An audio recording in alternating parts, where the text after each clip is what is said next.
গুহা না তো মনে হচ্ছে বিশাল বড় একটা দৈত্য দাঁড়িয়ে আছে এখানে।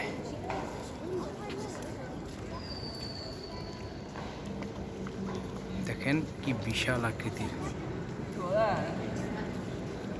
ওইখানে আরো আছে। চলেন সামনের দিকে যাই।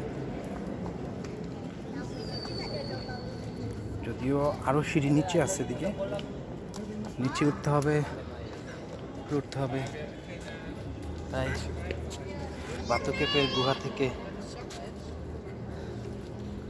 চলেন যাই সামনে।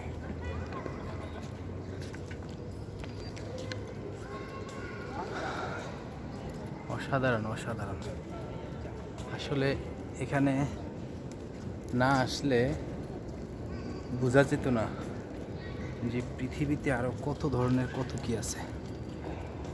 এই যে এখানে পিককের ময়ূরের স্ট্যাচুগুলো খুব সুন্দর করে রাখছে।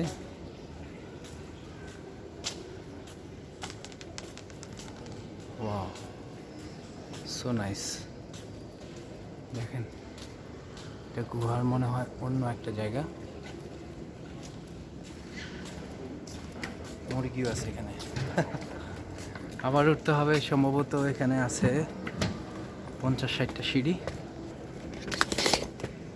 চলেন উঠে যাই। আসছি যেহেতু আজকে যাবই বাতু কেভ, তাই আসা। 272টা সিঁড়ি পেরিয়ে আজকে বাতু কেভ উঠলাম, আবার নামলাম, এখন আবার উঠেছি।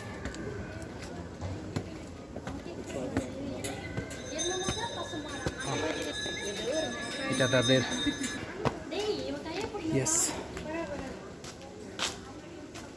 এটাই সেই বাতু কেভের অরিজিনাল পেজটা। দেখেন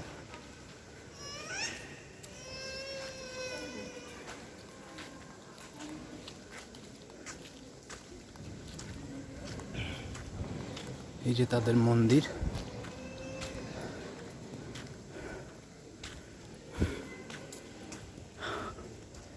দেখেন গুহাগুলা, আমি যে কথা বলতেছি আপনাদের সাথে হাঁপিয়ে গেছি, নিশ্চয়ই বুঝতেছেন। তো গাইস, ওকে, দেখেন অসম্ভব কিউরিয়াস গুহা এটা। এখানে আসলে না আসলে বোঝা যেত না যে এখানে আসলে কি দেখাই। সবথেকে ভালো লাগতো যদি এদিক দিয়ে যদি যাওয়া যেত, পাগলামি দেখা যেত। দেখেন কি অবস্থা, ক্যামেরায় যদিও তেমন একটা বোঝা যাচ্ছে না, বাট খালি চোখে জায়গাটাকে ভয়ঙ্কর লাগতেছে। যদি আপনাকে এখানে রাতে এনে ছেড়ে দেওয়া যায়, আপনি নির্ঘাত স্ট্রোক করবেন। এক একটা পাহাড় দেখেন, আমি আপনাদেরকে নিয়ে যাই। এটা সম্ভবত পাথর, পুরাটাই পাথর। তা না হলে যেইভাবে পাহাড়গুলো এখানে এসে খণ্ড খণ্ড মনে হচ্ছে যে এই যে দেখেন এটাই সম্পূর্ণ পাথর। ইয়েস, এটা পাথর না হইলে এভাবে উপর থেকে নিচে আইসা, এবং এটা সম্পূর্ণই পাথর। পাহাড়টা আসলেই পাথরের পাহাড়।